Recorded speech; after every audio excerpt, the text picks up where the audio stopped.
Hello and welcome to the Lives of Destiny event of August 22nd. This is pre-recorded, so enjoy my few hours ago self coming out of my dad's laptop. So yeah, this is part 1 of probably 7, so have fun. That's weird.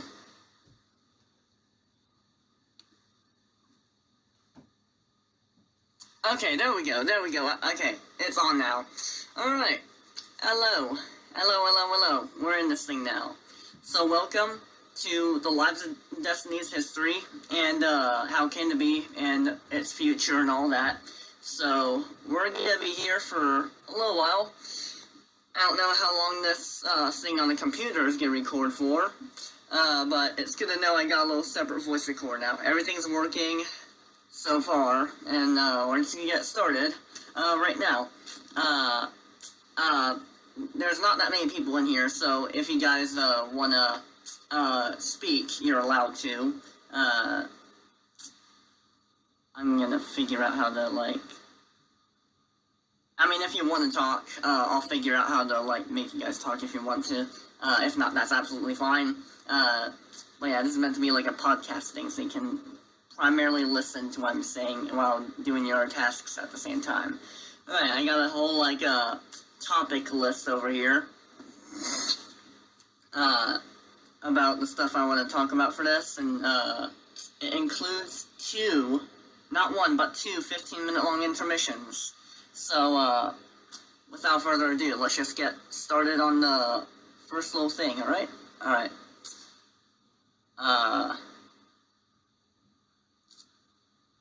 Your mic doesn't work? Okay, I got you. Alright. Hold on a second. Someone wanted to speak, I think. Oh, I know, I think that was Brett before he left. Yeah. Anyways, alright. Let's just go right into it. Alright, we're finally here now, Alright. So, let's talk about, before we go into the Lives of Destiny, let's talk about something that should be talked about first. My persona, Amethyst.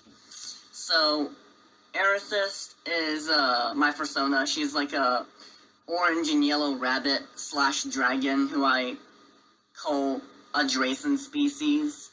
And how she got to that point is we need to rewind back to the very beginning of how Amethyst came to be in the first place. It was February of 2022, and I knew this kid. He was I think he was 11 or 12 years old at the time, and he showed me his custom built maps on a Roblox game called Piggy or something like that, and it's supposed to be and he made his own FNAF games within it, and I thought that was kind of cool, your own FNAF horror games or survival horror games with that, and the Piggy characters were the animatronics and everyone coming after you and stuff. It was kind of cool. So my friend, we'll call him Fawny, he had a FNAF OC. It's this red animatronic rabbit with Mangle's second head on his shoulder, and I thought that was kind of cool. So I took inspiration from that, and I was like, you know what? I want to have my own FNAF OC. I want to have my own FNAF character that represents me. So I made a character called Red Blue. That was his name, Red Blue. It was a dude, and the orange on the fur or on the main color scheme was inspired by a Cheez-It. I kid you not, my persona is completely inspired from a fucking Cheez-It. I'm just gonna say that right now. So yeah, I made my own FNAF OC after getting inspiration from my friend who also had one. So yeah, that's So Amethyst started out as a FNAF animatronic, and then later on down the line, coincidentally I looked more into the furry fandom, and I was like, you know what, I'm gonna join this thing. I'm gonna see what all the ooh-woo and oh-woos are all about, just for the shits of it. So I just decided to join the furry fandom without really knowing much about it yet. So I was it was October now, and I think I was like 16. Yeah, 16. And then that's when I changed Red Blue's gender into female, because I felt like I was having some dysphoria and I wanted to have my OC connect with me. So, Amethyst started out as a male FNAF OC animatronic who wasn't even called Amethyst at the time. His name was Red Blue, but then I remade Amethyst and with the name Amethyst. And how I came up with the name Amethyst is I wanted after I made like, so what gave me the inspiration to make Red Blue female isn't just me like having like dysphoria and all that. It's also from the inspiration of like the style of like shows, like kids shows made for girls. They have this like style to them that just looks so cool to me. Kind of like the style of like the way things are drawn in My Little Pony or something like that. You know what I mean? Like there's this like magical kind of vibe that comes with it. I like that, and I want to give Amethyst that same sort of type of feeling while still feeling like the classic Red Blue at the same time. And why Amethyst used to be called Red Blues, because that is what my YouTube channel name used to be called, Lil Joey Red Blue. So yeah, why not? Why not just call my OC Red Blue? The magenta purple eyes have always been there. The color scheme has always been there throughout all time. It's just the gender has changed from male to female. And I believe that Amethyst, I didn't draw Amethyst as the design of a furry, which is what she always is now, canonically, until, like, after I made Amethyst be female, if you get what I'm trying to say. Like, for all the duration, Amethyst was male and called Red Blue. She was, like, a FNAF animatronic. But later on, I started drawing her as, like, more furry-like, if you get what I mean.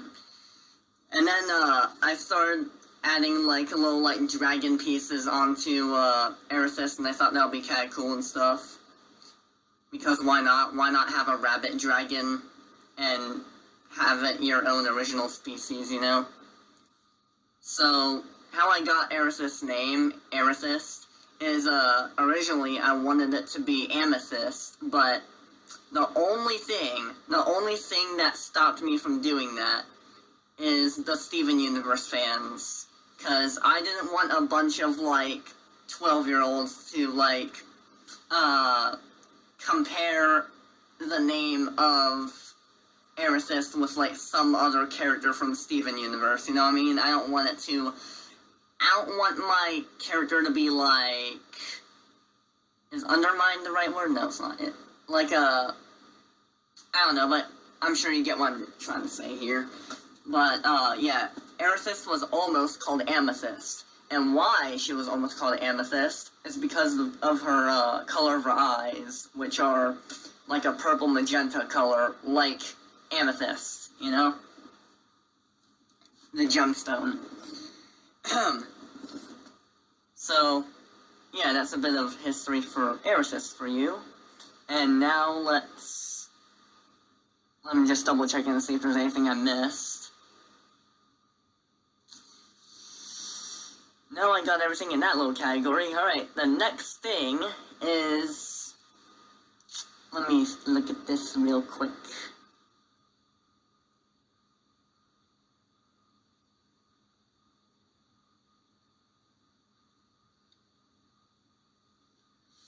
Okay, so the original script for The Lives of Destiny, the very first idea of it was highly inspired by the Suicide Squad, or just Suicide Squad. it was gonna be like a bunch of my OCs come together. We explore their stories before the plot moves on individually.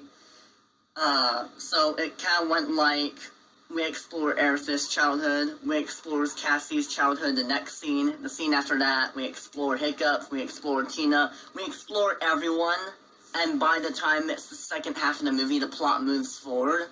I wanted to take inspiration of that idea of a plot from Suicide Squad, but then I second thought on it, and I was like, you know what, there's I'm wasting so much potential here. I can make a better story out of this. I can make a better type of pacing with this. So I dropped that script and I started making the newer ones. And also, on a side note, I have some OCs that I made that I originally wanted to be in the Lives of Destiny, but since then forgotten about completely, and now I'm really considering about bringing them back into the Lives of Destiny. So like there is this one OC I made. I remember him being really cool. He's like a skeleton cat, and he's like the ruler of like a dead like type of like landscape. There's like dead trees like and like infested like dead animals and stuff everywhere. And I thought of the idea. You probably remember me talking about this before sometime in the server before, but I was like, what if decaying death was like a natural element, like power, like water, fire, wind, or earth, or something like that. So then I really thought of that, and I was like, yeah, that can work. Maybe this skeleton creature can like use like dead soil as like a shield, or like send the maggots at people or something like that. I don't know. I thought that was kind of an interesting idea for a power. So yeah, that's coming back into Lives of Destiny.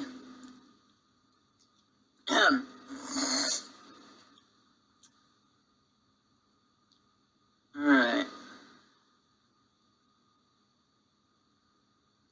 So speaking of the Lives of Destiny, I'm sure a few of you, well, the only two of you here right now, know that it was originally going to be like a film series meant for actual movie theaters. Like, it's actually going to go through the Hollywood process and all that and stuff like that. But I just recently, like a month or so ago, I took a step back on it and I was like, you know what, that's gonna take a lot of effort that I'm not willing to like sacrifice everything for just for that, you know what I mean? So I decided that it is a lot better and probably a lot more successful if they were like movies that just went on YouTube instead. There's been a lot of successors, like I can name a bunch of movies I've seen only on YouTube right now that were only made on YouTube that are like twice as good as most like movies that have played in theaters ever.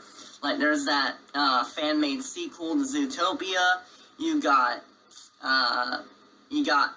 the Special Strike movies, which is like if Five Nights at Freddy's was mixed with Avengers. It's kind of cool. You got like a bunch of fan-made Undertale movies people made, and a lot of them are pretty good, actually. Surprised to say that, but they are. The list just goes on and on and on and on. So yeah, I wanna like make like YouTube films, but they're like full length as an actual movie. Like imagine like seeing or like imagining what the Lives of Destiny would look like on the big screen, and like imagine that, but just like rip it off of the silver screen and paste it on your YouTube homepage. That's basically what it's gonna look like. It'll be like the same quality as a movie, but just on a different place to watch it. And for free, which shows the integrity of the art of it. So, yeah, it's not about the money, people. It's not about the money. It's about the creation. Alright. And, I got inspired by a lot of the indie animations and stuff like that, like Murder Drones, Has Been Hotel, and stuff like that, their style of animation and all that. I want to incorporate some of that into the Lives of Destiny, maybe have some, like, Spider-Verse animation effects in there, where, like, the frame rate drops and stuff. Yeah. And speaking of movies, I love it when movies do this that I'm about to talk about right now, and I want to add this into Lives of Destiny. When I was a kid, there was always that one movie that felt like it was a little kid's movie on the outside, but the deeper you go into it, it gets kind of dark. Like, how do I explain this? Okay, so, let me rephrase that. So, when I was a kid, I used to go to movies all the time, go to movie theaters, right? And I would go with my mom and dad to see, like, the next cool, like, worldwide phenomenon animal movie or whatever made for kids. And about 1 in every 5 of those movies I watched has left some kind of interesting, mature impact on me. Like, I'm going to use 2 examples to explain what I'm trying to talk about. I'm going to use Zootopia, and I'm going to use, what's a movie that is just silly and means nothing? Trolls, how about that? An arguably bad movie, which I agree with. Okay. So, let's say I'm there watching, the Trolls movies with my dad, right? I'm watching the movie, and it's all pink, colorful, and nonsensical, right? And it stays that way for the entire duration of the film. It's a happy kids movie throughout the entire damn thing. But then, I watch Zootopia, and for the first half of the movie, I'm like, oh, it's another little kids movie. Which I was at the time. I was a little kid at the time watching the little kids movie, so I was watching the corrective age thing. But when the second half of the movie came along, it started going into, like, how, like, the secret missing mammals are, like, kept in this, like, spoilers for Zootopia, by the way, kept in this, like prison, like, abandoned prison hospital, like, on the side of a waterfall cliff, and it looks very, like, suspenseful. It's, like, dark and sci-fi-ish in there, like, you know, when, like, Nick and Judy have to, like, sneak around the wolves to, like, get in, like, the massive, like, facility, right? And they get in, and then you see this, like, operating room, and you see these, like, futuristic-looking cells where they're keeping the missing mammals who've gone savage. The tension, that was probably the first time tension rose in me in a kid's movie watching it. Like, something about making, like, a cute animal movie damn near PG-13 rated, it makes you feel things. Like, it makes you more invested in it, you know what I mean? And I want to give that same feeling for the Lives of Destiny, but recently I've been thinking about how, like, I shouldn't make it too mature, you know what I mean? Because there's some scenes where people die and all that, but I'm currently reworking on those. Well, I'm not going to have it entirely clean, of course, but Little Lives of Destiny is still being worked on. It's not finished yet. But yeah. So, I can't think of a good way to describe this feeling I have for, like, that one scene in Zootopia in particular. Have you ever had that one, like, movie you saw that does that to you? Probably not? Okay. Well, someone else just joined, so I'm gonna rephrase that. But I'm also gonna compare it to, R-rated movies like Deadpool and stuff like that. Alright, so, I'm gonna go over this one more time, just because I think I can get it right this time. So, there's a huge difference to me with being a kid and watching something traumatizing versus watching something suspenseful. So let's say if I were a little kid and I saw Deadpool, right?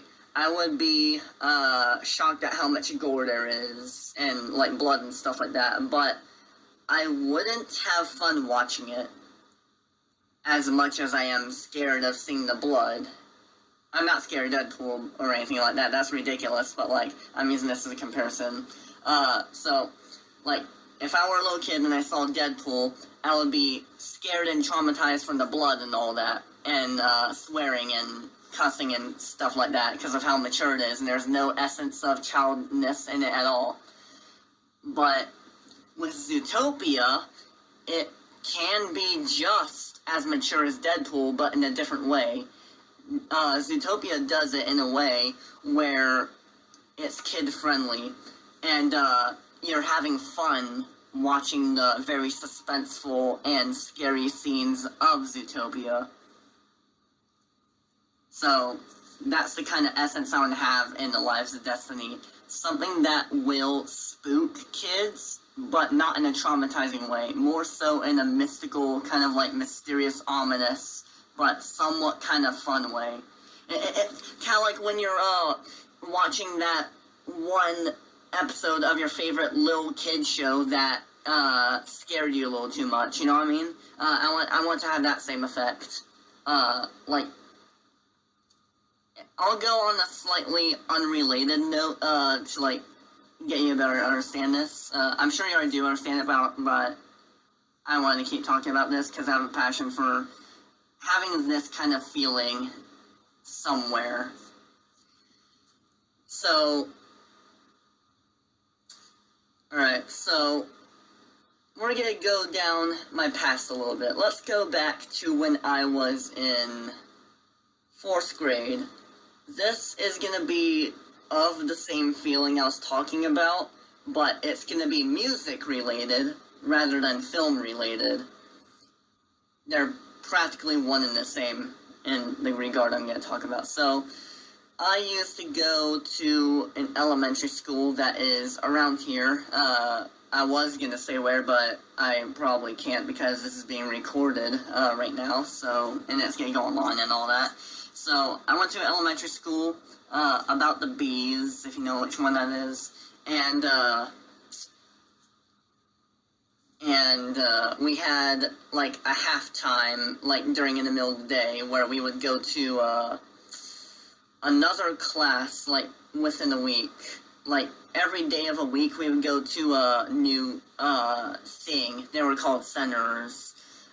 So there was, like, we had art on, like, Monday, gym on Tuesday, and blah, blah, blah, blah, blah, you know, library, computer lab, you know, all that. But my favorite one was music class. And what we did in that class wasn't, like, choir. Well, it kind of was, but it's not like what you're thinking of. There was, like, this, like, childlike nostalgic essence to music class for some reason. My nostalgia plays, like, a heavy role in music class. Like, I think the reason being is because of a few, like, times that happened in the class that gave me the same, like, suspense feeling as a kid. So, like, I remember one day when I was in that classroom, we'd have our normal days where we were just, like, going through a bunch of songs we already knew of, like, there was a song called Witch's Brew for, like, Halloween. Our teacher, Miss Lynn, she got down crisscross applesauce. We all went around her. She had this, like, plastic cauldron, and she was, like, throwing, like, different, like, items in it as they were singing the lyrics of the list in Witch's Brew. I remember those days. So we'd have normal days like that. Still nostalgic, but that's not what I'm talking about. What I'm talking about is the days where, out of nowhere, out of pocket, in the middle of class,